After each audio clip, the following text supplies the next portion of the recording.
There hasn't been funding in women's healthcare. There hasn't been value placed on women's healthcare. There have been choices made for us about our Mhm, bodies when it comes to family planning, mhm. even going back to sex education. In so Right. many states and jurisdictions, kids are not getting comprehensive sex education. And so that Mhm. is starting our youth on, Right. the wrong path. And I would be hard pressed to find a man who says, "Oh, I don't have bodily autonomy." Right. And I think there's just so much work to do in this space. And that's why this issue of perimenopause, menopause, it's not only a healthcare issue, a mental health issue, but also a women's advocacy and women's rights issue. Welcome to the Wealth Podcast, Off With Your Coat, a podcast on women's health and wellness where we flip the script and ditch the surface level chatter. We need to ask the real questions. Let's get back to storytelling and back to basics to help us uncover how to set ourselves up for true health and wellness and pass it on. I'm Kat Duff, founder of Gen Well, the women's health advocacy brand building wealth, the intersection of health and wellness. Some days it's me and a doctor, coat off, talking about what really matters. No fluff, no filters. Other days, it's East meets West, trading tools, not punches, to help move women's health forward.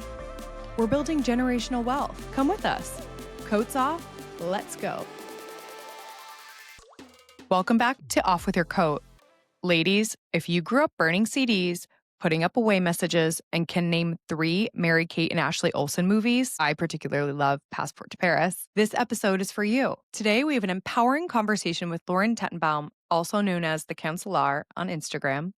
She's the author of Millennial Menopause, Preparing for Perimenopause, Menopause, and Life's Next Period. It's a refreshingly real, deeply researched, and lighthearted guide for millennials navigating this next phase of hormonal change. Lauren herself is a millennial mother of 2, bringing a unique blend of professional experience to her work. She's a licensed social worker, a former lawyer, and a passionate advocate for women's mental health and reproductive wellness. And we get into it. The myths of menopause, the realities that millennials will face, the practical strategies for getting ahead of this next chapter, all with confidence, humor, and self-advocacy. All right, let's dive in. Hi, Lauren. We are so excited to have you on Off With Your Coat. Thank you for being here today. Thanks for having me, Kat. So, because you have written the book Millennial Menopause, I specifically wanted to bring a special friend with me. I don't know if you can see her, but Is that a Tamagotchi? it is. She actually passed away today. I was wondering, is she old or new, and where do you even No. find that? This was like, I don't know if you can see her. She's gone to heaven. Um, but I was thinking, because I was like, you know what? I'm thinking of holiday gifts for my kids, and I was like, Mm. wouldn't it be funny to just get a Tamagotchi? The kids opened it. My son was like, "This is so great." And then it started beeping. And then we had to take care of it. And he's like, "It's beeping, Mom. You have to take care of it." I'm like, "I need to take care of it?" That's on you. So anyhow, I think if we want to do a next business venture, this could really double as the new health tracker because it is pretty accurate and it does get your attention every like 3 to 6 seconds. So Love it. just food for thought for us. But And it comes in cute colors. it does, yeah. But anyhow, I loved your book. I am so passionate about giving women digestible information, really from a relatable level. I loved how you were approaching menopause with just such a fun voice with the pop culture moments, incorporating other voices from different perspectives in the medical fields, and then also from your own mental health background. So congratulations. It's fucking awesome. Thank you so much. And Yeah. really, if you know me, which you and I have gotten to know each other, the book really is in my voice. It's how I talk. I'm curious, Mhm. compassionate, well educated, and the book is very well researched, but I talk very directly and I say it like it is. Yeah. So on that note, what we always like to do with our guests is literally take off your coat, talk from your lived experience. So what's one health challenge, or it can be many, it could be perimenopause, it could be fertility, pregnancy. What's an experience in your personal health journey that surprised you as being a woman? So I, like many high achieving eldest daughters, have always struggled with anxiety with a splash of depression. And I went on antidepressants in my mid-20s and haven't been off. And I feel like the best version of myself. As I was preparing to try to get pregnant, my OB suggested I was on a pause at that moment, actually. And I was under the impression that you couldn't take such medication while you were family planning. And my OB said that's not true. There are many safe and effective options. She suggested that I speak with a reproductive psychiatrist, and I found the right provider. I found the right medication. And I'm so thankful that I was educated. And I really like to educate other women and to emphasize that meds are a tool in our toolbox, and we shouldn't be afraid, and we should be willing to take care of ourselves in however we need to. Yeah. I also stayed on an SSRI during my pregnancy, and I'm still breastfeeding and I'm still on it. And it's just, we are so polarized in everything that's happening in the media and social media with our friends. It's either all or nothing, and it Right. doesn't have to be. Not. Yeah. I had worked with a naturopath before I was pregnant and just asked her, I'm like, if I want to get off the medication, what are those options? And it's just finding the right providers that give you the risk and benefit. We can do it on our Right own. with you. 100%. So or that experience, how did it shape your career trajectory from the legal side of things to now mental health? I'd love to hear, how you Sure. got there. So I went into law because I wanted to advocate for women and their Yeah, reproductive rights. And love it. fortunately, even though I'm no longer practicing as a lawyer, I'm still able to engage in that kind of advocacy, whether it's in individual therapy or on a macro level by providing educational tools like the book, speaking engagements, and just speaking in general. And this idea of women's mental health and maternal mental health and how much stigma there still is, how much misinformation is still out there, really lit a fire under me to educate other women, to provide the support that I wish I had had, that I did appreciate once I had it. And that has continued into now this era of perimenopause because it's all about women's health, access to healthcare, and ability to make well-informed choices for themselves. Mhm. And so, speaking about the perimenopause aspect, um, in your practice currently, what do you see most women are asking? So, what I see is actually really reflected clearly in the research, which is that many women say, I don't feel like myself. Mhm, And mhm. they can't quite pinpoint what it is. If they have had mental health issues in the past, they're actually able to see that it's not quite the same. It's a little bit different. And I see it pop up in terms of rage, irritability, a lack of sleep, which of course exacerbates everything because Right, when we're not sleeping well, we feel like shit. right, and when Uh, are we sleeping? right. Right. Right, right. So it's really hard. And so I think women don't tend to prioritize themselves. And so they'll brush things off like, well, of course I'm tired. I'm a midlife mom. Or even if they don't have kids, I'm hustling, I'm tired. It's just the way I'm supposed to be. But you don't have to feel like that. You shouldn't feel like you're not yourself. You should feel like the best version of yourself. From a personal perspective or a clinical perspective, how do you address the sleep specifically? 'Cause, my kids are obviously younger. I expect that sleep will be disturbed. Like, my son will come in and be at the foot of my bed and not saying anything. So I will wake up and thinking that I'm He's having a staring at you. hallucination and, like, I terrified. know. But there's always a disturbance, and so actually can't find the sleep that I Yeah. need. So is there an alternative that you found in either place that can help supplement other help Yeah. that we need? Sleep is such an amazing gift, but it's definitely elusive for a lot of women, whether it's because of the night sweats and waking up and having to go pee or your kids. I would say a couple of things to what you just described, which is try to alternate with your partner and to those listening, if you have one.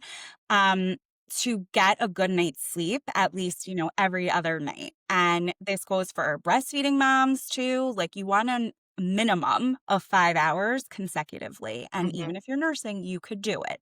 Yeah. And it's so important to get that because, again, sleep is like our best medicine.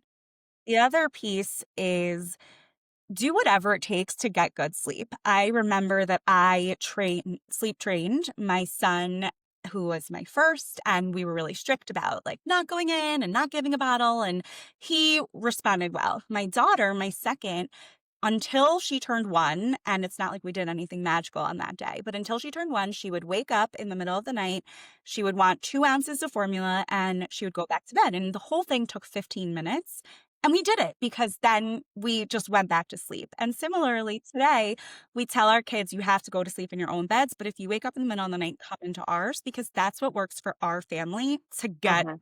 good Right. sleep. So, Right. there are no rules, just do whatever works for you. Yeah. And remind me how old your kids are? Now they're 9 and 7. 9 and 7, which is just a good reminder too, because I feel like we're always so laser focused on our current life stage where we're just like, okay, we're in the thick of it with small kids, but it does happen at later ages. And then even My daughter came out of bed this morning. right.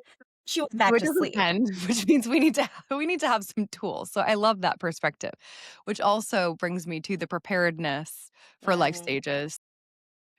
A big reason why I launched Genwell is it's generational wealth, building, that um, research and access to information to make informed decisions, but passing it down, paying it forward to next generation so they can be empowered. And then for us, so we're not feeling like we are getting to a life stage and just have no understanding of how we're getting there, which is exactly why I think you wrote Millennial Menopause is for us to sort of understand what we're getting into and start before so we can make wonderful changes to impact the rest of our life, which exactly. kudos to you. How did you initially think of that concept?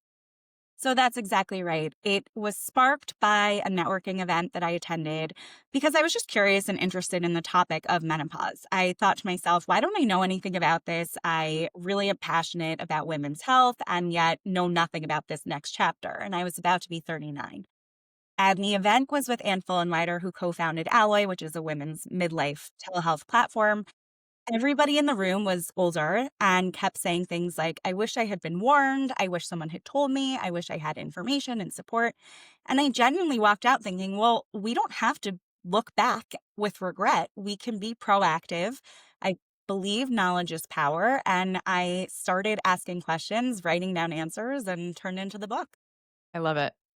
I am also a squeaky wheel and I love to just do the digging. And I love how you walked into a room that wasn't necessarily your life stage and just said, I'm gonna pave the way for others. That's amazing. Thank you. So where are you in your perimenopause journey? Are you in perimenopause? Are you not? Like where are you sort of at? So, as perhaps listeners know, perimenopause is the stage leading up to menopause, which is technically one day that marks 1 year of no periods, absence any other medical reason. And perimenopause is defined by fluctuating hormones, particularly estrogen and progesterone. This is a phase that can last for a decade. We are learning more and more about it. You can still get a regular period in perimenopause. Usually, women have symptoms like hot flashes, mood disturbances, sleep disturbances, etc., which I think we'll get more into shortly. I as I was writing the book, I was hormone free. I was no longer with my IUD. I was sort of coincidentally, it wasn't because of the book. I just wanted to kind of see what my body was like without Right. any hormones. Well, because we've been on them for 20 plus years. We're the first Right. generation to constantly be, filled with hormones, right? Right. And so Yeah. and I thought, "Oh, who am I without them?" Right. Well, it turned out I was very irritable. Yeah. And much like my clients who I see for psychotherapy, I was able to recognize it wasn't my usual mood symptoms that I mentioned earlier. It was a different flavor. And I spoke to a gynecologist who specializes in menopause, and I decided to go back on the pill. And I feel great and much better. And so perimenopause, there's no one diagnostic tool to test for it. Some might say, yes, I'm in perimenopause. Some might say that I'm just 40 and this is my body. Yeah. Either one works for me. I don't really care about labels. I care about symptoms and treatment options. And the treatment option of the birth control pill is what works for me at this time. Yeah. So when you're chatting with girlfriends and they're telling you, okay, I'm feeling super irritable or I have night sweats, Mm. and they're also millennials, elder millennials like us. What's that one piece of advice that you're giving them based on all of this amazing research that you've done? I say track your symptoms. So it's somewhat easier, although nothing's easy because we're women. It's somewhat easier to track if you do get a period. For so long, I didn't. And many women don't get a period, whether they have an IUD, maybe they've had a hysterectomy, a variety of reasons. But even if you don't get a period, track your symptoms. Good old pen and paper is probably the best way to do it. And notice any patterns. And then speak up to your provider, any provider that you trust, about what's bothering you the most. Some symptoms could be due to other medical conditions like thyroid issues or something else. So you definitely want to rule those out. But you can also play around. You can go back on a pill if that's what worked for you. You can start other hormone therapies. You can implement lifestyle changes. It's trial and error. And so you have to see what works so that you feel better. Right. So for me personally, I have an IUD. I think I have the Kyleena. Mm. Um, and so that with an SSRI has helped me a lot just in mitigating the stress. But also I have PMDD, which, as our listeners know, is premenstrual dysphoric disorder, where it's like 10 days that are just excruciating anxiety ahead of your period. And that for me, I had it when I was when I was 28, and then Mm. it sort of was Level out. leveled. And then postpartum with my second, all of a sudden it came back with a vengeance. Mm. So I'm like, is this COVID? Is it perimenopause? Is it postpartum? Is it because I'm weaning? Yeah. All the symptoms seem to be so Overlap. similar that it's so hard to sift through all of that. But Yeah. yeah. I mean, that sounds about right. And I'm sorry because I know that that is such a struggle. And a lot of women with PMDD only even get 10 good days of a month. Like it's really rough. And so I'm sorry. And I'm glad you found some relief from your symptoms. Yeah. I think it is important to think about what is the underlying cause, but I also think that we can play with what helps and just kind of take it from there. Mhm. So if for you the SSRIs and the IUD with the progesterone are working, then that's great. You know, it could very well have been exacerbated by the state of the world during COVID. And the weaning certainly can impact our mood tremendously, which a lot of women don't know. And then they're caught off guard and they call me crying, and I can always tell if they're weaning. Right. But it sounds like it's worked for you for now, and that's beautiful. Right. And you call this out in your book as well of just like if something is working for now, it's great. It doesn't have to be that it works forever because your symptoms are constantly changing. And this is just for women's health in general, Yeah. which I think is such a good lesson of your body is constantly changing, your hormones and everything. And if something is working for you, don't feel like, "Oh gosh, I don't know what to do next," because there's always going to be something that can help if it's lifestyle, medication, etc. Absolutely. Um, and going back to the whole, you know, reality that we've Mhm. never been taught about our bodies. I found it so fascinating that you taught sex ed in college. Oh, So thanks. I need to hear more about this. Sure. So I went to the University of Pennsylvania in Okay. Philly, West Philly, for those fresh Okay. lovers. I went to Villanova, so it's right there. Oh, yay. Oh, cool. What year were you? '09. Okay, so I'm '07, so we Yeah. overlapped, We'll have but to we'll have to chat about that. we sure will. We were probably, like, downtown at the same times, Yeah. but Uh-huh. those were the days when we had Yeah. energy. At Mar Bar and Marathon Grill, we were definitely Oh, there. cool. You're speaking my language. I'm actually going to Cherry Hill, South Jersey tonight for a book event, and some of my Philly friends are coming, I so love it. yeah. So cool. Good times, but, I I really like working with teenagers. And like I said, I've always been passionate about women's reproductive health. And that really starts with education. Yeah. And I volunteered through an urban studies course that I took. One of the projects was like a field placement, and I chose to teach sex education at a local school in West Philly. And it was great. And I have since done a variety of things in terms of sex ed and reproductive rights. I was a legal intern for the New York Civil Liberties Union Reproductive Rights Projects, NARAL, Planned Parenthood, all the things. So it's a cause near and dear to my heart. I love that. So that age range of girls, so maybe they just got their periods. What do you think is the biggest struggle or where they're unclear on sex education, reproductive education, and how can we start to get those younger girls knowing about their bodies? I think we have to get all kids to know about their bodies. And men maybe don't need to know all of the ins and outs of the women's experience, and vice versa, but they should certainly know the basics. And that's why I speak to both my daughter and my son in the same way, using plain language, answering any questions, being very direct, making sure there's no shame around it. And I think it's important that we do this as early as possible and in a language that we feel comfortable with, but that's evidence based, science based, and comprehensive. Yeah. Would you say that there's a particular age that you would or did you start talking to your kids at a certain age or it doesn't matter? I personally always, because I mean, we're a very open households, like bathroom is, we're all in the bathroom together. And any questions that my kids have about body parts and how they work, I just answer it very simply. We talk about sex and making babies because I have younger nieces and nephews, and I say there's generally two ways to make babies, sex or science. And I explain what sex is and I explain how science works if you're using a donated egg or donated sperm, whatever it is. And we're just very direct about it. What is one question that you got about the sex part with that age? Just how do babies get made and how, if because my brother is gay and so well what do you do with the woman's body part? And I said a friend donated the egg piece, which is what the women's part does when you make a baby, and then another friend put the baby in her belly in what's called the uterus in her womb. Yeah. And it's just that. You went It's at it. I love it. yeah. That's perfect.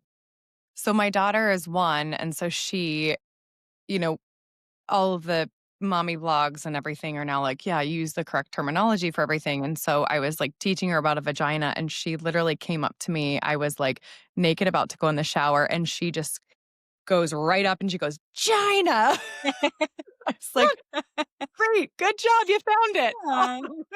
There's nothing to be ashamed of, and she should know, and kids should know so that they're able to express consent and Right. also 100%. say, "This is my private area," you know? Right. So I think it's really empowering and takes away any shame around it because we all have bodies. Right. And to that point of like, I remember, and I think you call this out in the book too. It's like we used to, put our tampons up our Yeah. sleeve and then go hide in the bathroom. Or if Mhm. you were maybe bled into your pants, The worst. Oh, the so worst. fucking embarrassing. And Mhm. so I'm actually working with a group of middle school students right now, I boys love and girls, basically to figure out like how can we create allyship with boys and our sons, for example, of like, okay, you see a girl who like maybe is bleeding in her pants, you know what's going on. Oh, let me go ask her if she needs some help, or let me like help her, like go ask the nurse if she has a tampon.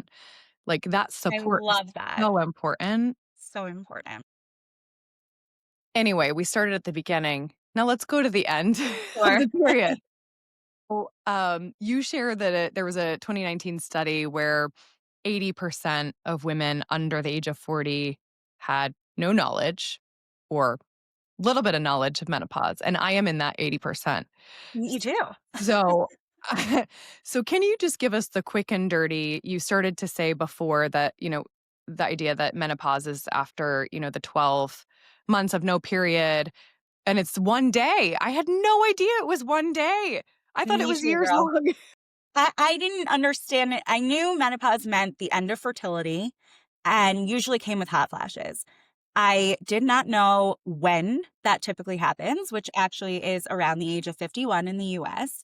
I did not know that the symptoms leading up to that one day is technically called perimenopause, which can last for several years and often starts in one's late 30s, early 40s. And then I did not know that once you're postmenopause, you're always postmenopausal. And usually the symptoms do get better in terms of hot flashes, mood swings, brain fog. That's the good news. Yeah. But because of the loss of estrogen, which is ultimately what happens in our bodies, women are at higher risk of things like osteoporosis, Alzheimer's, and cardiovascular health issues. So, this is really important stuff that we certainly should have knowledge Yeah. of at the very Right. least. Right. And should have had at the beginning of Forever. time. Yep. So, how, like, when you're my aunts, my mom, I feel like they would always just say like, "Oh my god, I have the I'm going through menopause, I have hot flashes." So they were really in perimenopause, not menopause generally because they were like late 40s, Yeah. possibly, and like cuz the menopause is the one day. Is it Right. also true that the clock resets? So if you have your period and then it's like 9 months and you got it again, it just starts again. So now your period is just slowly inching away from you. Yep, and that's what Okay. tends to happen as Mhm. we approach Okay. that stage of menopause. Our Mhm. periods, if you've got a period, usually it comes closer together. So if you're on an average 28-day cycle, you'll probably have periods closer together and heavier. We hear periods described as murder scenes or really bad cramps. The Great. PMDD or PMS issues Yeah. are exacerbated. It's not fun, and then eventually they get farther apart, and then you no longer get it. Yeah. And in your research for the book, did you find any sort of predictors of, if my mom had it at 47, for example, does that impact when you're going to have menopause or when you got your period? Does that impact the timeline for you? So, when your mother went through menopause is a good predictor of when you will, but it's not a guarantee. And there's so many changes in our environments, endocrine disruptors. Girls are getting their periods early and earlier. So, as far as when we start our periods and whether or when we have babies impacts when we go through menopause, that's being looked into. But I would say if you can, talk to your mom about her experience. Yeah. And I also love how you put this PSA out that we need better, media portrayals, better information.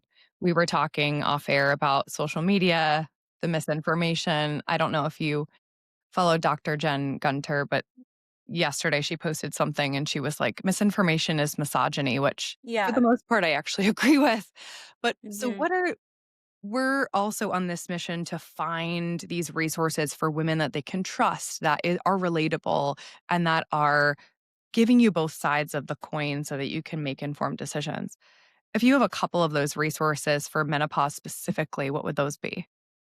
So, Dr. Lauren Stryker, who's based in Chicago, is an incredible resource. She has been in this space for her career. She's amazing. She has podcasts, just online information. Also, Dr. Lisa Larkin, who's based in Ohio, similarly has a lot of free resources available. She offers weekly, if not every twice a week. I never know if that's biweekly or but 2 times a Yeah, week, totally. online Yeah, free conversations. I yeah, recently appeared on one, and they're just really evidence-based, yet they break it down for the lay person, and I trust them tremendously. yeah. Okay, that's great. Thank you. Yeah.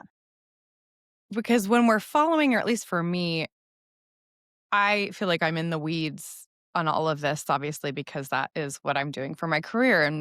And it's almost too many voices in that space, especially for menopause. And I'd love to talk quickly about HRT and then we can go into perimenopause. But hormone replacement therapy, we obviously had a big week this week where the FDA had lifted the black box warning. Um, but the first time I had ever heard about like HRT or hormones in general was in Sex and the City in the movie, as I Hmm. think you did as well. I Where quoted it in the book. yeah, Yeah. Samantha Jones was, like, had all of her creams taken away, and I was just like, "Oh, this is interesting," and she's always been sort of this epitome of, like, this gorgeous glam, sex pot of a woman, and I'm like, "Okay, that seems kind of cool. What is that?" Yeah. So I think what you were doing too is making that so relatable, but, um, can you tell our audience what is HRT? Is it the same as MRT? Just give us the quick 101 on that. Sure. So, hormone replacement therapy is the term that traditionally has been used to describe hormone therapy or menopausal hormone therapy. I now like to say just hormone therapy because we're not actually replacing the levels of estrogen or progesterone unless a woman goes through menopause prematurely, which is defined by before age 40, in which case she does need that replacement level. Mhm. Hormone therapy, whether it's at that level or lower, which is now what we use to treat women in perimenopause and menopause, is dosages of medication that are basically estrogen and progesterone, or maybe a little testosterone. And as I explore in the book, there are so many ways to consume it, ingest it, apply it. It can be in the form of pills, patches, creams, gels. There's a wide variety. And to your point about social media and like all the voices, I think education is so important. And I really love what a lot of medical providers are doing by making education accessible. Mhm. I think that women need to be critical thinkers and just remember that this is not your doctor talking about your body. Right. And information is good, but everyone will have a different experience with menopause and might have different reactions to medications or certain personal medical histories. But in general, hormone therapy is safe and effective for most women. And that was something that advocates in this space have fought long and hard to disseminate as a message because back in 2002, there was a study that was basically misinterpreted to say that hormone therapy is dangerous. And literally, as of this week, we're overcoming that message in the mainstream media. Yeah. Which is so incredible for women. I mean, an entire generation was suffering because they were not doing it because of the fear-based messaging around it. I do think, to your point, finding those providers that are collaborative and that are listening to your specific health challenges, your nuances. Like, our system doesn't help us aggregate all of our health across the board. So you're when you go to a new provider, you're starting from scratch. You know this obviously from your mental health background, but um, it's a little bit alarming that we're not being the CEOs of our own health in that way. Like, we are putting too much trust, I think, in providers and not creating our own villages of providers around us to make sure that we have all of the right points of view. Um, so with that, I think like two things can be true about the HRT and that, it's wonderful. So people will hopefully now have the opportunity to have that conversation with their doctors about it. But there are people that, shouldn't be on HRT at all because of, XYZ reasons. And so um, I actually just talked about this about SSRIs as well, because that black box review is happening where they may have a warning on SSRIs for pregnancy, which is so alarming to me. And I'd love to Huh? hear your perspective on that because just as we were talking at the beginning of this conversation, for women to have one more thing to feel shame or guilt around in general, especially during pregnancy, the risk of postpartum depression and psychosis and anxiety, no one is talking about that in this scenario. Right. A healthy mom is the best predictor of a healthy baby. And that's true even if she's not the birthing parent. Yeah. And it's a real shame that this conversation is even out there. It's quite ridiculous. And I could use more colorful language, but I will just say that evidence and personal anecdotes show that many SSRIs are safe and effective during pregnancy, during breastfeeding, during fertility attempts. So please speak to a provider who knows what they're talking about if that's something that you're thinking about. Yeah. What do you say to your patients that want to stay on an SSRI? Um, what are those risks to the baby of staying on that? So they're very minimal, and I always defer to both their OBGYN and a reproductive psychiatrist. I ensure that the women that I work with are in good care. Often, a lot of women will get a low dose SSRI from a primary care provider, which is fine. But during this stage of conception, pregnancy, postpartum, I do like them to have specialized care. So I refer them to reproductive psychiatrists just to keep an eye on things, monitor. But really, the goal is to have the mom happy and healthy because that will impact the health of the Mhm. baby. Yeah. So if this black box warning goes on, I will be with you in the crusade to get it off. Yeah, we will fight hard. Yeah. So going back to the perimenopause and why we are here having this conversation, um, why is it relevant to millennials and when can it possibly start? We're here, babe. Perimenopause can often start in one's late 30s, early 40s. I would say by mid 40s is absolutely likely that you're in it. Again, every woman is different. If your provider is telling you, oh, no, you're too young, or perimenopause isn't a thing, or if you still get regular periods, you're not in it, that's not true. And you need to find a provider who will listen, who will explore what's bothering you, how you want to go about it, etc. You mean We gaslighting by a professional? I know. And for a while, I was excusing the doctors because they weren't taught about it. And I felt like, okay, it wasn't their fault. They didn't know what they didn't know. But increasingly, I'm thinking, okay, well, it's time to learn. Yes. Right. 100%. There needs to be some accountability, I think, for that as well. I say that Mhm. about nutrition all the Yeah, time. Medical professionals are given an hour of nutrition, 3 hours of nutrition education. But to your point earlier, it's why you need to find those people. You need to be the squeaky wheel. You need to dig and find those professionals. absolutely. And the Menopause Society, which is the preeminent professional organization in North America, says in its guidelines that providers should be opening this conversation, opening this dialogue about perimenopause to women at age 35. That doesn't mean they're saying you're in perimenopause, but it's just let me teach you. I read that guideline at age 40 and I thought, no one's mentioned it to me. Right, And right. I'm 5 years past that. So we have a lot of work to do. Yeah. So really, women should be taught this in their 20s. I mean, yes, over their entire lifespan, but really digging in their 20s so that they're understanding their possible fertility if they want to be pregnant.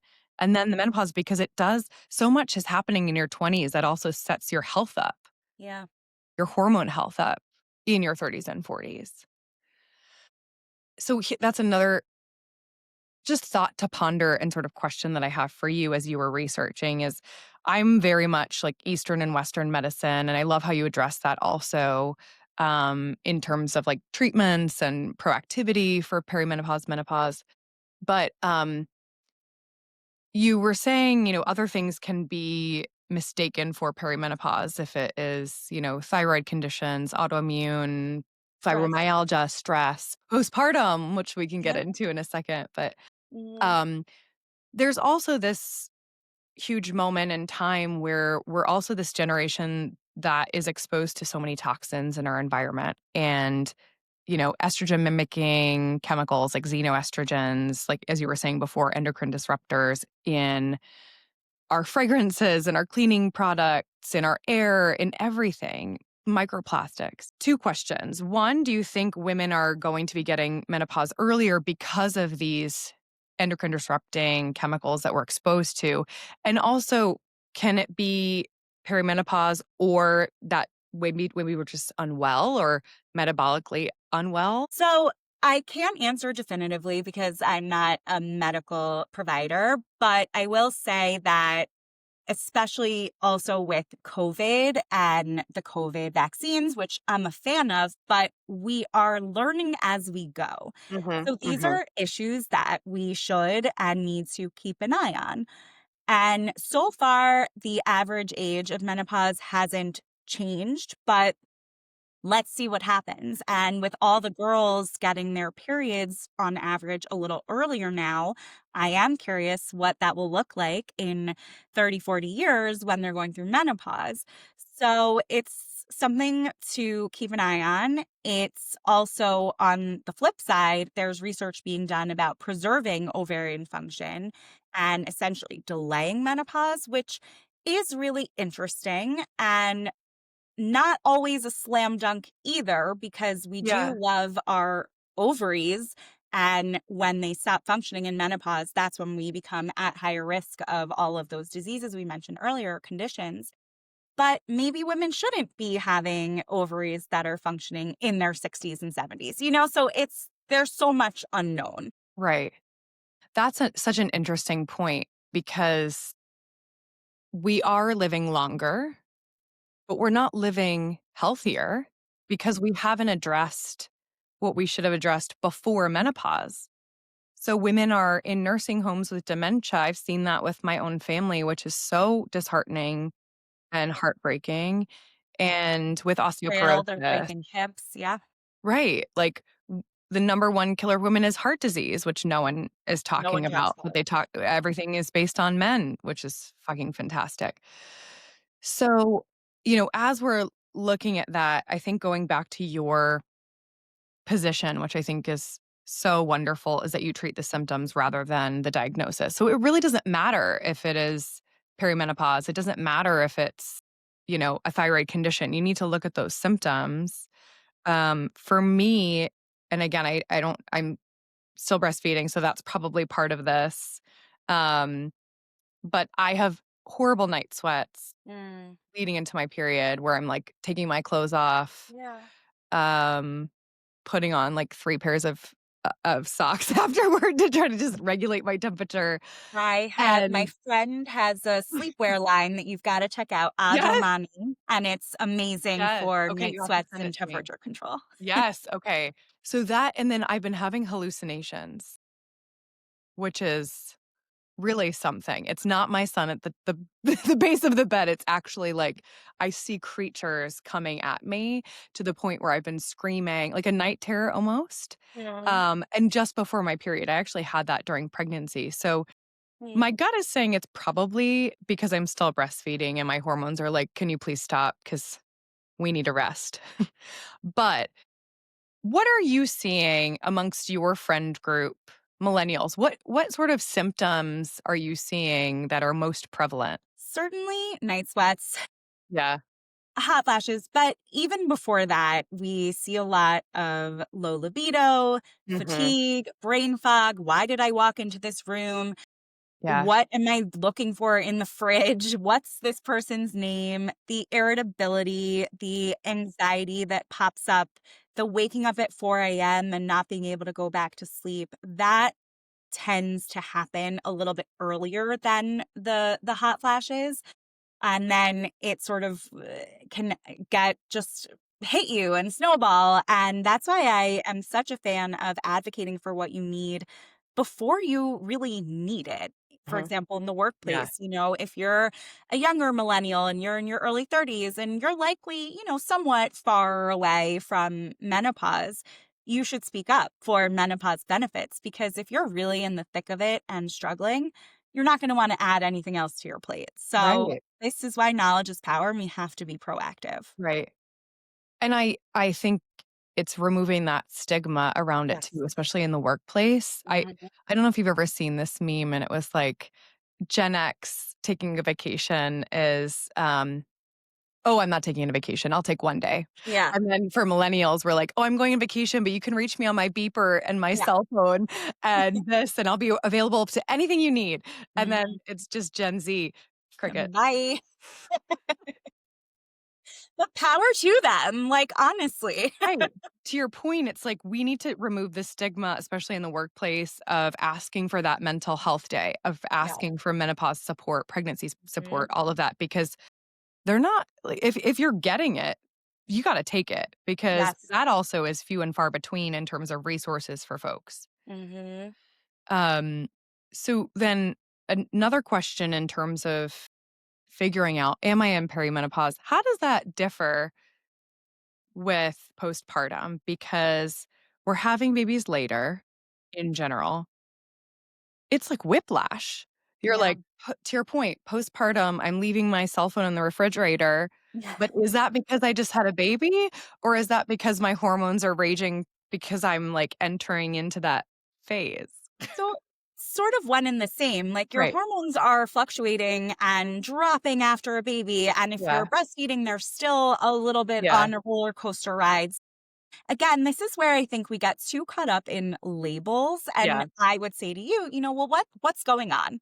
And the main difference between postpartum and perimenopause is twofold. One is that perimenopause is defined by fluctuating estrogen, which ultimately declines, of course, impacts your fertility. So you want to be aware of that, especially if you intend on having more babies. And also the treatment options, because hormone therapy should be available as an option in perimenopause. Now, as I continue to talk with colleagues in the medical space about hormones, they are giving me really interesting anecdotes about treating postpartum women with some hormones. Yeah. And that makes sense to me. And that might be a little more time temporary because it's in that phase. And if someone's, 30, maybe they don't need to remain on the hormone once they're sort of done being postpartum. But it all makes sense. Like, if our symptoms are the brain fog or the night sweats or whatever that can be helped with hormones, it shouldn't matter, what your Right. label is. You should be able Right. to access the care. Yeah. I love that it's being explored for postpartum because Yeah. that makes so much sense. So much sense. Especially for us, if we are going right into that stage, it's like maybe Yes. that we can more proactively mitigate those perimenopause symptoms after postpartum. Right. We're not And slammed with, both. exactly. And, I hear a lot of women being told by their doctors, oh, you're just postpartum. And for those listening, I'm using air quotes because what the F does that mean? And even if I Right, am right, just postpartum, someone should help me. right, And up to 1 in 5 women experience a perinatal mood and anxiety disorder. So many women don't know that. And they really struggle and they don't have to. And I'm not saying that hormone therapy or medication can solve everything and certainly does not solve everything instantly. But having access to information and resources is what all women deserve. right. Is there one we were talking about voices, is there one resource that you would point to that women can start to educate themselves with outside of your book? Yes, certainly start with the book. And in the book, I do give a lot of favorite resources, whether they're social media accounts, podcasts. I really like the Menopause Society and ISWISH, which is a sexual organization for sexual health providers, but they have free resources. For example, the Menopause Society has a whole section on its website, menopause.org, about having conversations in the workplace, advocating for benefits. So you don't need to reinvent the wheel. You're not alone here with this advocacy, with this attempt to learn. There are so many resources out there. And then there are accounts like Dr. Alicia Robbins, Lauren Stryker, Lisa Larkin, who I mentioned, Jackie Piazza, Jackie Gianelli. And I just feel very lucky to know these incredible medical providers and advocates for women. So when you are addressing the mental health piece, I have several friends also where they're not having night sweats, but they're having these like anxiety or panic attacks. So just treating the symptom, what would you say as a mental health professional to that woman?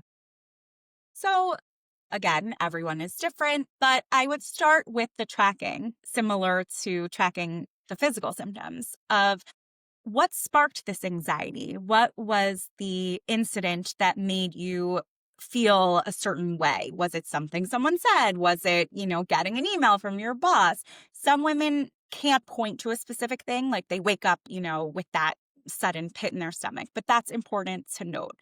And then through cognitive behavioral therapy, we work on modifying their interpretation of the event, coming up with a different way. Maybe that boss didn't mean the tone that you interpreted that email to be.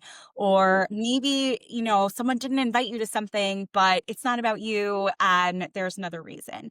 And then modifying your behavior and reaction to it. And there's a lot of self compassion that I emphasize because we are so hard on ourselves as women. And there's a lot of kind of asking ourselves, will this matter to me in 2 weeks, in two Right. years, in two Right. hours? And Mhm. so often it doesn't. Mhm. So often it doesn't. Yeah. But it takes you to get out of that phase to Again, understand I it. run Yeah. anxious, so Yeah, I get it. yeah. But I've become more chilled out as I become a mom and as I've grown up. And I do think that's part of the beauty of aging. Like you get that wisdom. I really believe that. Yeah. Just to slow down and be more thoughtful of how your reactions. Yes. Do I not. haven't gotten there yet, but I'm getting there. We'll get you there. And that's also a therapeutic tool of stop, pause, and Mhm. then proceed mindfully and with intention. So, in realistic logistical terms, what that means is if you get that email, if you get that text or someone said something and your emotions are elevated, don't react in that moment. Mhm. Mhm. Take a breath, go do something else. Then write down what you want to say, never send it, and never put the recipient's email in the to Yeah. box next to it. And then revisit it even a couple hours later and see how you feel. Yeah. I always find if I sleep on it and I come back, it's often just like, okay. Yeah. It yeah. So in terms of other, uh, therapies, in terms of just like we talked about HRT, we're now talking about mental health. You do talk about in the book some other sort of, I hate saying alternative medicine because I think it's all medicine that can work Yeah. together, but, beyond Western medicine, you talk about some therapies like, Chinese herbs, moxibustion, qigong, which is movement and breath work, CBD.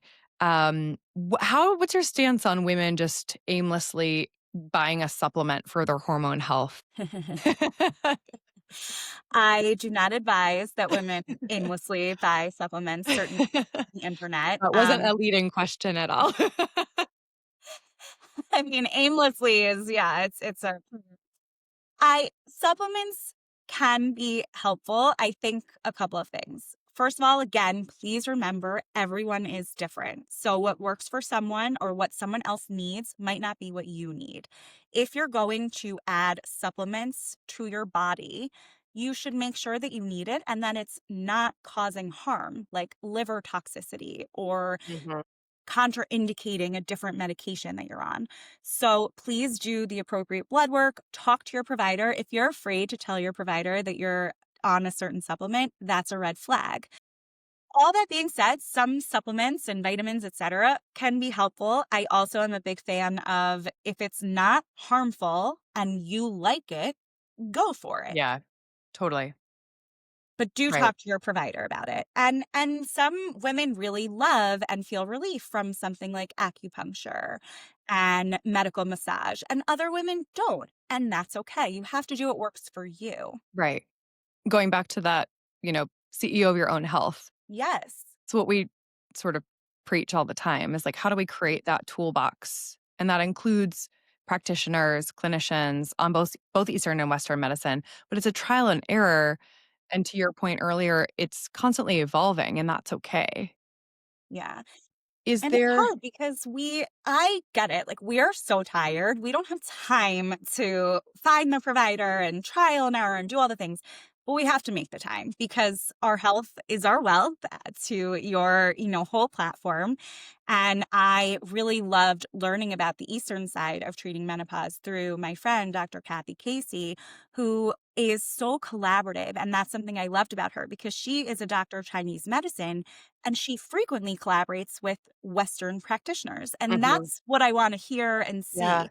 I want everyone to be collaborative, including with the patient. Yeah. What I love about Chinese medicine too is that what most people don't know, I feel like people get hung up on the evidence-based. Yes, evidence-based is very important, but so is lived experience, and, like, Mhm. Chinese medicine actually is evidence-based in most Right. scenarios, like, For many hospitals many are years. Yeah. yeah, like, many hospitals are actually integrating that into their fertility care, like, their postpartum care in general, which is amazing. But to your point, like, trying working with providers in general and making sure someone's looking after you in that scenario, like, telling them, "Yes, okay, maybe I like to smoke weed as well. Here's what I'm actually drinking." Like, all the other things that you're doing in your world so they Patient. can see a full, complete picture, right? Totally. We need to remove all the fucking stigma from everything Mhm. because 'cause you're only doing a disservice to yourself. Absolutely. Um, that's what I'm really excited about next year is I was telling you we're launching a supper club. It's gonna be called Femme, and it's specifically to get women to start storytelling. I know in your book you were talking about that. It's sort of like the preparation and treatment for perimenopause and menopause is just becoming more comfortable with talking to one another about the real shit. Mhm. Like talking about HPV and talking about miscarriage and now talking about, yeah, I am having hallucinations and I thought someone was coming to get me. Like we do ourselves such a disservice by not talking to one another. Mhm. What's something that you share with your friends anecdotally about it doesn't have to be about perimenopause, but just like what's an example of something that you share with your friends to sort of get them to start to feel comfortable in sharing? I think it goes back to, for me, the medication because a Yeah, lot of people still have stigma around it. And for it's not sure. that I think SSRIs are for everyone or for always, but I want to dispel the idea that it's sort of like a cheat or, you really have to be sick to be on them or there's something wrong with you if you're on them because they're medicine and sometimes we need them. And I think when I'm open about it, much like anything else, people feel more comfortable and less alone. Yeah. To that point, what's your stance on GLP-1s? I'm hearing a ton on microdosing specifically for perimenopause. Perimenopause, yeah. What's I your I thought mean, on that? if you want to Yeah, use them and they're safe for you, again, go for it. I think that's my sort of general approach to everything, including, like, cosmetic procedures, I'm all for body positivity and self-acceptance, and I think you should do whatever it is to make you feel confident, and that can include, Botox, whatever. Like, if it's safe for you and you want it, you should do it. This goes back to bodily autonomy. I think, again, we have to really vet the providers and make sure that they have the appropriate credentials and experience and are using the right drugs because these are things we are putting into our body. But assuming you are working with someone who knows their stuff, then if that's what works for you, that's what works for you. yeah. So many of us have to shout from the rooftops about body autonomy. Why do you think that we have to have that reminder as women specifically? I think it is misogyny and the fact that women have not been provided these options, whether it's for their hormone health or mental health or otherwise, because there hasn't been funding in women's healthcare. There hasn't been value placed on women's healthcare. There have been choices made for us about our bodies when it comes to family planning, even going back to sex education. In so many states and jurisdictions, kids are not getting comprehensive sex education. And so that is starting our youth on, the wrong path. And I would be hard pressed to find a man who says, "Oh, I don't have bodily autonomy." Right. And I think there's just so much work to do in this space. And that's why this issue of perimenopause, menopause, it's not only a healthcare issue, a mental health issue, but also a women's advocacy and women's rights issue. 100%. And a great segue into one of my last questions before final thoughts is how can we tell partners to support women through this hormonal roller coaster that we're going through in perimenopause? So again, as always, really, it starts with education. And that's why earlier you asked about my daughter, but I said I talked to both my kids, my son and my daughter, about periods and tampons and pregnancy and Yeah. sex and all the things. I think it's really important to destigmatize from a young age and make it not embarrassing, not, a period. Yes, of course, we don't want to bleed through our pants. It's embarrassing, but it's also such a normal part of life. And so I Right. do hope that my son lends his sweatshirt or goes to the nurse to get a pad or whatever for his friend in school Right. or his sister, right? And there's a chapter in my book specifically for men, so I think it's a really good place to start. And then, of course, they should read the whole book and just educate themselves. They don't have to have all the answers. They don't have to fix everything, but just having compassion, don't make fun of women, and asking the questions of how can I help you? How can I be supportive? And knowing that this is something that biologically happens to every woman with Right. ovaries and they can be a support system for them. Yeah. I love in the book how you say, "Don't be a dickhead." That's like it's a sum up. Like, in summary, don't be a dickhead. Words to live by, a life motto. But, I mean, come on, that is gonna be the major trigger if your partner is like, "Are you PMSing? Yeah, Is no, this fuck off. perimenopause?" Do you watch Workin' Moms? I love that Oh show. my gosh. Okay, so there's that one part where, the main character she thinks she has cancer and is going through all of Yeah. this, and her husband's is away, and he comes back, and she's like, "I have to tell you something important," and she can't say it, and she's like, "Menopause." And then she's like, "It's like menopause, but it's like sexy pause. It's sexy." So that's like our running joke in the house now of like, when I have the night sweats, Those he's like, mood "Oh, is swings, it yeah. is it breastfeeding or is it sexy pause?"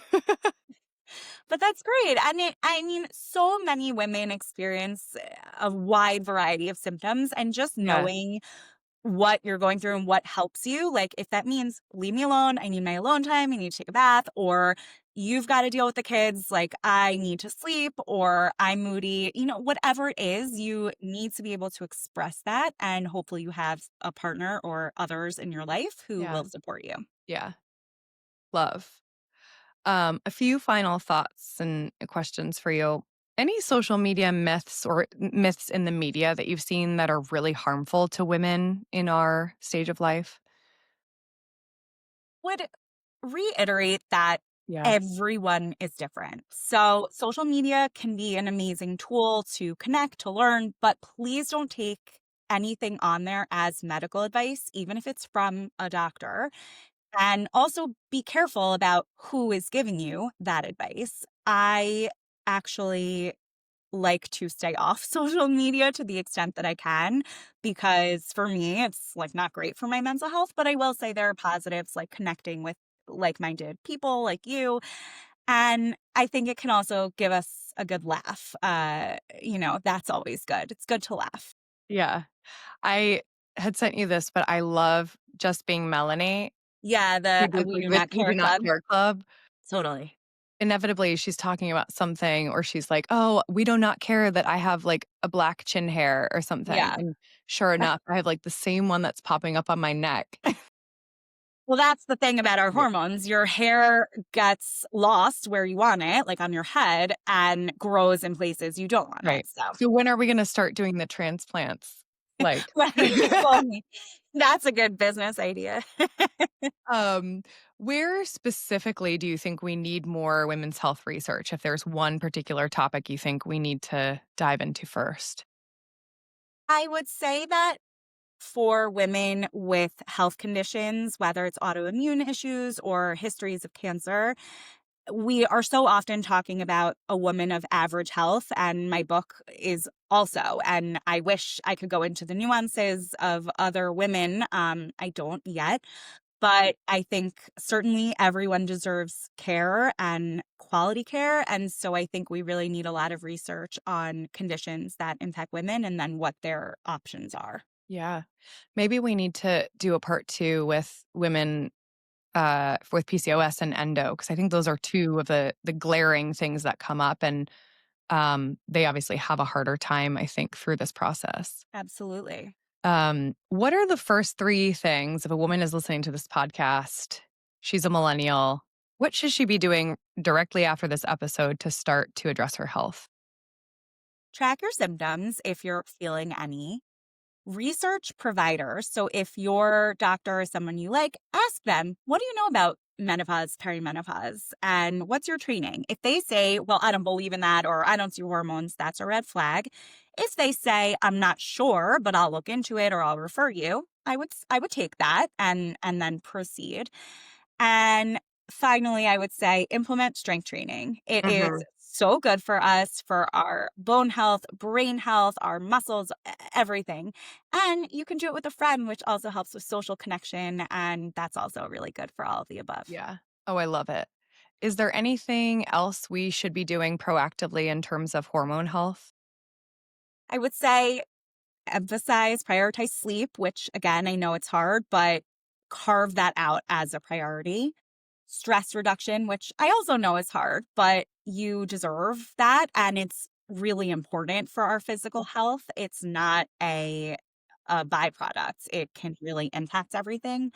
And try to get your nutrients from food, from whole foods instead of those supplements. And again, don't get supplements aimlessly on the internet. All right, quick fire round for you here. I don't. I made it slightly millennial and then I did my usuals. But if you had to pick a new AIM screen name, which for those of you who don't know, AOL God. was what we used for the internet back in the day, and you got to message people. It was called AIM, and you had a screen name. So, like, if you were on Reddit and you have like an alias, that would be it. So, what was your AIM screen name, and what would you make now? My AIM screen name was Allison L12. So Allison's my middle name, L for Okay. Lauren, and we were 12. And all my friends did this. Yeah. So it was such a time. Such a time. Such a time. But I guess I would make it my Instagram handle, which is the Okay. counselor, because Yeah. as a lawyer, as a social worker, I counsel women and I love a pun. So the lore, LAUR, is for Lauren. And I would probably just do the same for AOL. I love it. Favorite Bath& and Body Works scent? I was trying to think about this. Kiwi strawberry was like the Snapple flavor, but I feel like Oh. also the Bath and Body Works. It was like, I don't know that one. That I kept thinking about that, but Snapple. I yeah, just thought about Snapple at a dog's age. I feel like my whole middle school Cucumber experience was like melon? Or kiwi strawberry. okay, I'll take it. Who was your teen beat crush? JTT, Jonathan Taylor Thomas. Okay. Okay, so I was not a JTT. I was a Devon Sawa girl. Nice, nice. And so every year when my kids watch Casper now, I'm like, "Oh, okay." I This is know. So we're gonna I have had the great pleasure of meeting a few millennial icons through this book tour, including Brian Austin Green from 90210. I met the Backstreet Boys. That was a personal thing, but like life highlight. And I recently met Mario Lopez, AC Slater, and it's been a dream come true. It's so fun. what did you say to them? It's cool. It's kind of cool. Did you wear your, tattoo choker? So to meet Mario Lopez, I wore a Bayside High No, you did not. I shirt. love it. But I wore it inside out because I didn't want to embarrass anyone. I was fine. Just everyone else. Yeah, I didn't want to embarrass the people who invited me to the event. That's fair. I get it. Love They're it. like, "This isn't like a Comic-Con." I'm like, "Oh, well, I Yeah, love him." it's fine. It's just how we roll. Yeah. Um, what is one wellness thing that you put into practice in your life that you really love? Setting boundaries Mhm, and saying no to things mhm. and saying yes to things that bring you joy, which all the postmenopausal women that I interviewed said they got increasingly comfortable with as they aged, and it's a really beautiful thing. I love it. What's your favorite joyful thing to do in a day? What makes you feel good? Hanging out with my kids, reading a good book. I love my work, so I'm so excited to be doing what I do, and just chilling in my sweatpants watching young adult TV. What are you watching right now? I'm a simple gal. Have you been watching Maxton Hall? No. It's on Amazon Prime, and Okay. it's filling my gap of Summer I Turned Pretty, which I think I Okay. mention on every single podcast because I'm obsessed with it. Yeah. I still haven't watched it yet, so I need Oh, okay, watch, we have to talk. Okay. Favorite personal care product? Really quite simple, just, like a good moisturizer. I love the Womaness products for your neck and skin, and I love the applicator because it just rolls on really smooth. Okay. We love a good applicator. Final question. Women's health aside, podcast, book, or resource that you'd like to recommend? Women's health aside, I listen to a ton of women's health podcasts and books. I would say that one of my favorite books that I recently read is a novel by my friend Jackie Friedland. She wrote Counting Backwards, and I will admit it does touch a lot on women's health, on fertility and sterilization, but it's a novel and it's really great. And then podcasts, and I'm a nerd, but I don't care. So previously on Teen TV is my one of my faves because she speaks my language of watching all these, teen shows. And again, Yeah. I'm 40, but it's fine. No, it's totally fine. How young are you going, though? Are you on Disney watching, like, No, reruns of it? Okay. you're like, oh, No, I have no judgment. I'm wondering what I should be filling my cup with. It's really what it is. I'll give you a whole list. And, Okay. I rewatched like Gossip Girl, The OC. Yeah. Those are comfort shows. I When I was postpartum during COVID, I started, Fuller House because I was like, I love My Full son and House, I and I watched was that like, together. "It was okay." It was okay. So we watched Full House together, which was Yeah. amazing. I highly recommend doing that with your Oh, kids. And then we watched Fuller. It was okay, but it's nice. It's a nice like family yeah. show. We live in the city, and so, we don't have a dog, but there's, you know, endless amounts of dogs in our ether, and so we were out for a walk this weekend, and this little dog came up, and I was like, "Oh, what's your puppy's name?" And it was a golden, and they were like, "Oh, it's Comet." And I was like, "Oh my gosh, Full House." Amazing. I love Yeah. that. All right, so we'll end on that little pop culture moment, but you are so wonderful. Thank you for doing all of this research for us and for bringing your own flavor to menopause and educating us on what it is and the really important takeaways that you've provided for us to just get ahead of this life stage. And even if we're not in it now, just knowing about it, everyone should pick up this book, Millennial Menopause. So, where can they find you, the book, plug anything that's coming down the pike, please? So the book is available wherever books are sold, Amazon, Barnes & Noble, all independent bookstores. And if you go to millennialmenopause.com, you'll see the links, as well as the link to my practice as the counselor on Instagram. And I am always happy to point people in the right direction if I can help you myself. I'm licensed as a therapist in New York, New Jersey, Connecticut, and Florida, and I'm traveling all over, so come say hello. I love it. Well, thank you for being on Off With Your Coat. We had such a great time, Lauren. Thank you. Thank you.